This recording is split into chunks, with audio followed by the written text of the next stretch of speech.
Pemerintah akan segera mengembangkan kawasan transmigrasi yang berbasis industrialisasi dan investasi. Sebagai proyek percontohan, program ini akan dimulai di kawasan transmigrasi Melolo, Kabupaten Sumba Timur, Nusa Tenggara Timur. Menteri Koordinator Bidang Infrastruktur dan Kewilayahan Agus Harimurti Yudhoyono dan Menteri Transmigrasi Muhammad Iftithah Sulaiman Suryanegara melakukan kunjungan dan panen raya tebu di kawasan transmigrasi Melolo yang telah dimulai dengan industri pabrik gula oleh pihak swasta PT Muria Sumba Manis. Pabrik ini telah beroperasi sejak 2017 dan telah menyerap 3.500 tenaga kerja hingga 6.000 orang saat panen raya. 90% di antara pekerjanya adalah masyarakat lokal. Mas saja Ibu, kita kerja di sini, kerja di rumah, kan di sini kan ada kita punya kesenangan, kita datang setiap hari, kan 93 satu hari. Jadi kita panen dalam 1 bulan, rutin dalam 25 hari kita panen 2.300.000. Jadi artinya penghasilan bisa mencukupi keluarga Ibu? Iya mencukupi, lumayan Ibu, lumayan mencukupi karena kita punya anak, suami, keluarga sudah lumayan.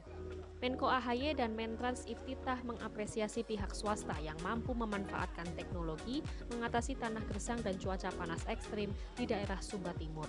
Mereka menggunakan batu kapur yang dihancurkan sebagai media tanam dengan teknik pertambangan serta menggunakan air dengan sistem irigasi tetes dan pemanfaatan reservoir atau penampungan air. Dengan ini, tanaman tebu dengan masa panen 6 bulan sekali bahkan mampu memiliki kadar gula lebih tinggi dibanding di tanah Jawa atau Sumatera. Hal ini juga menjadi harapan bagi swasembada gula. Hingga kini Indonesia masih mengimpor gula 5 juta ton lebih per tahun untuk kebutuhan konsumsi dan industri. Kedepan pemerintah akan mengirimkan tenaga ahli untuk bisa semakin mengembangkan kawasan transmigrasi Melolo. Proyeksi kami ke depan, 5-6 tahun, 7 tahun ke depan, itu jika total pemanfaatan lahan transmigrasi yang 10.000 hektar saja, bahkan sampai dengan rencananya 16.000 hektar, itu bisa menyerap tenaga kerja sampai dengan 11.200 tenaga kerja. Nah kami rencananya juga harapan ke depan, mengapa kami juga mengundang Pak Menko untuk hadir di sini, harapannya nanti dalam industri ini, itu nanti ada satu ekosistem. Ekosistemnya itu nanti ada pemusatan permukiman. Nah dalam pemusatan permukiman itu di situ ada sekolahnya, kemudian di situ ada tempat ibadahnya, kemudian di situ ada pasarnya, sehingga ada efisiensi dan efektivitas. Untuk semakin mendukung realisasi kawasan transmigrasi ini, Menko AHY menyebut akan mendukung dengan pembangunan infrastruktur yang lebih memadai. Ingin meyakinkan bahwa transportasi logistik di Indonesia Timur ini juga semakin terjangkau.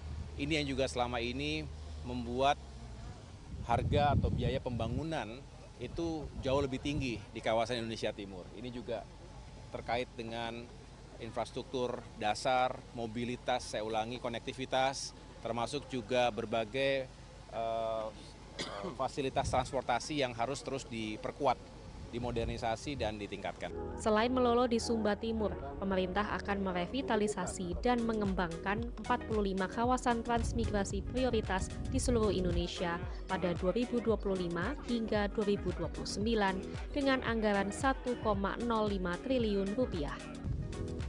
Sejak zaman kolonial Belanda dan juga bahkan pernah menjadi program unggulan saat masa Orde Baru, transmigrasi ini sudah ada di Indonesia. Dan selama ini ada berbagai tantangan seperti misalnya aksesibilitas, kemudian persoalan tanah, konflik sosial dan juga koordinasi antar lembaga, antar kementerian dan juga pemerintahan daerah ini menjadi tantangan yang mewarnai proses transmigrasi. Jadi harapannya dengan melibatkan industri untuk transmigrasi ini bisa menjadi solusi dan juga menjadi komitmen serius pemerintah untuk menjalankan transmigrasi pada pemerintahan periode ini. Putri Demes, Nabil Haris, Sumba Timur, Nusa Tenggara Timur.